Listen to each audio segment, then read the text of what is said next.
Hey, Nate. Hey, Alexander. Hey, everyone. Hey, Wayne. So it is the SIC Growth Data Science staff meeting for May 24th. We'll give it just a minute before we get started. Hi, Neil. Hi, Phil. Hey, everyone. Hi. So to get started here, welcome Alexander back to the Engineering Director Shadow Program. I know you did it in the past and you're doing it again. Any interesting learnings or observations from this week so far?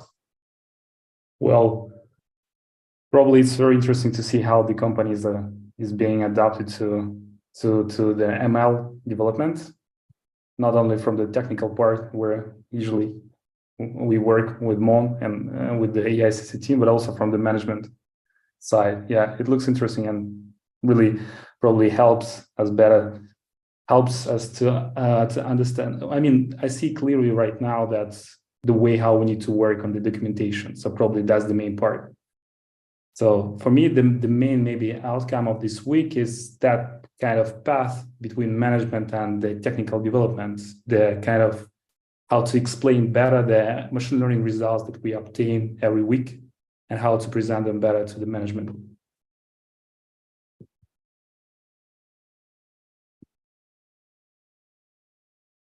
Thanks, Alexander.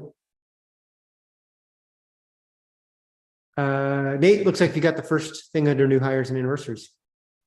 Yeah, so Hitesh from the compliance group had his first year anniversary, GitLab anniversary last week, which was a great achievement. So congrats to Hitesh. And Amar, you've got next. Yeah, just a few more to call out in the section. Brian Williams, second year, Hillary, the second year, and James, his first year. So congrats to everyone. Cool. Thanks, Omar. And we got a celebration as well, Nate, looks like. Yeah, just something I wanted to call out was Josefa has been added to the Rails technical interviewers. And this is a great achievement because I know we're light on interviewers in the APAC region. So it'll be great. Cool. So what's top of mind for everyone? One of my favorite questions to ask. So what's top of mind for me is driving code suggestions usage, which is up significantly today. We're not going to talk about actual numbers in a live broadcast that's public, but great stuff there. And making sure the system can handle the load. We had 2 incidents today. As the load went up significantly, the system went down significantly. But Alexander is actually on that team, and Alexander was engaged on those, as were many others, and got it resolved, which is good. And I'm also preparing for being out next week. Yay.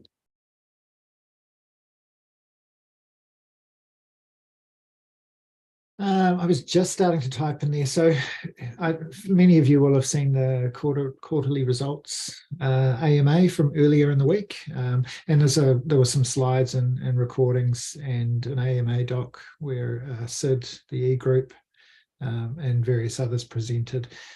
Big thing that's come out of that is there's a change in the way we're working. There's a sense of urgency.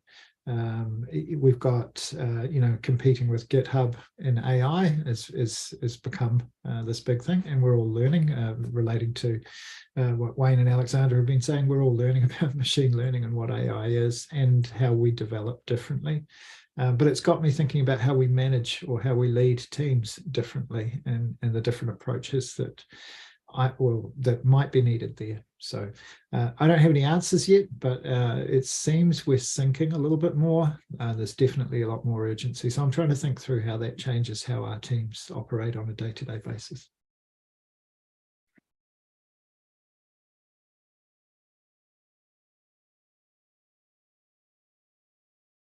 I think I'm next. Maturing AI features. We got through that initial push. We've got some more ideas. There's a company organizational shift to focus on beta features, less experiments. So maturing those, getting those really permanently fulfilling, I guess. We have a new one, which is pretty cool, to resolve a vulnerability. It's a work in progress. We're trying to gather thoughts what that user workflow looks like, but essentially it'll offer a create MR button. So cool, now I better understand the vulnerability. AI has fed me some information, including a code suggestion. Can I apply that as a patch, stem off an MR, and continue that on? The goal is to 10x our development efficiencies. That's a big goal of AI, is how can we, improve developer process, work with the SDLC. So yeah, we're trying to figure out what that looks like. Additionally, we hosted 2 AMA/fireside chats this week. Mondays was a little bit smaller group because it was APAC afternoon for us. And then, but today's, we had over 50 people in attendance, tons of questions, great conversation. We filled that 30 minutes up just fine. I linked to the doc so you can all see that. And I think it was recorded somewhere. I don't know where those go. Amr, you are up. Right. That's exciting stuff. Sorry, I was just copying something over. Top of mind for me is we're working on starting to expand advanced vulnerability tracking for SaaS and secret detection. We've talked about this a little bit in the past. Right now, we're more focused on identifying some quick wins that we can use for improvements, as well as defining what the long-term path looks like. So that's top of mind. In addition to that, supporting team members that are working on high priority initiatives outside of the group. So one of the things mentioned previously was AI. Just working with one of the team members to make sure they have everything that's needed in order to support that request. One thing that I linked down below, one of our team members, Dheeraj, will be hosting a talk titled GitLab Front End Secure Everything, in which he'll talk about some of the security issues that he's come across working on the front end, how to defend against them, and proactive measures others could take to assist with protecting our platform. So that talk's coming up late tonight, or I guess early tomorrow, depending on where you're at within the next 24 hours. Definitely one to check out. Thanks, Summer. Well, I think I'm next. So top of mind for me is the software supply chain security working group and the build provenance, which we have a working with NPM build at the moment, and just how that feeds into the SOLSA standard, and then the adherence report, which the compliance group is currently building, and all of this sort of works together to create that. So yeah, top of mind for me around planning and building that. And also, I think similar to Ma there, around supporting some of our engineers working on other initiatives, AI and such like that.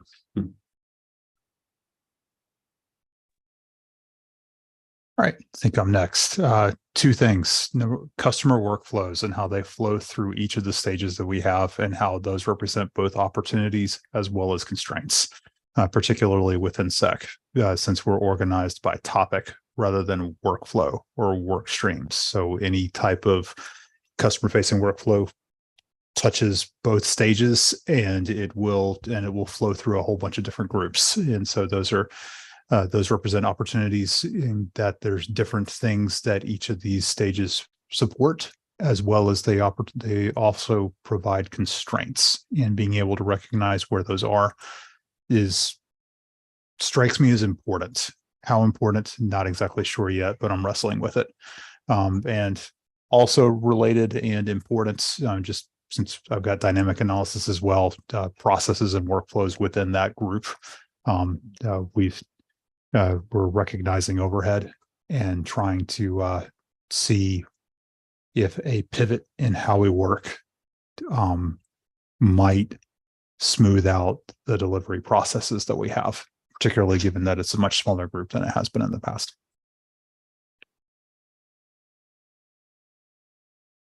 Thanks, Thomas. So I moved a couple items up from read-only to the not read-only section. So I thought that there's already some async discussion there, which is great. And I think maybe just important to verbalize in general.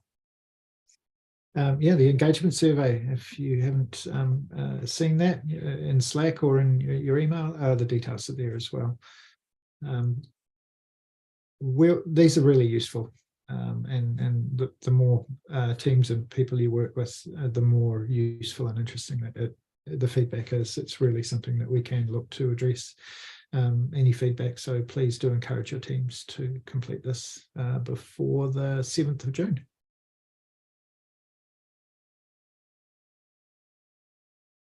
And then, as mentioned before, Dheeraj is holding a talk on the secure everything on the GitLab front end. Neil, you had a comment about this? Yeah, I had the pleasure of working with Raj for a couple of years, I guess. I'm trying to remember. Couldn't keep him away from security fixes. He was always working on. He is a trailblazer in terms of that process that I think some of this presentation's about. A lot of overhead, a lot of things you need to do, extra MRs, lots of waiting. But additionally, for those who didn't know, we've had past, I don't think we did one last year in the last 12 months, but we had the security awards program. So we've had the quarterly and annual results, and I've linked off to the handbook page, and you can see Dheeraj is right at the top, like 2x the second place for contributions. So yeah, he knows what he's talking about. Neat. So I do have one topic, but I think it's not a public one. So we'll cover that after we're done with all the others. I just have one thanks and gratitude item is thanks Camille and Phil for keeping an eye on the code suggestions in product announcement feature flag. The MR got delayed a bit that the feature flag turns on the features, but that was very much appreciated. I came in this morning and go, hey, it's on. Somebody turned it on while I was asleep. That's awesome. So appreciate it.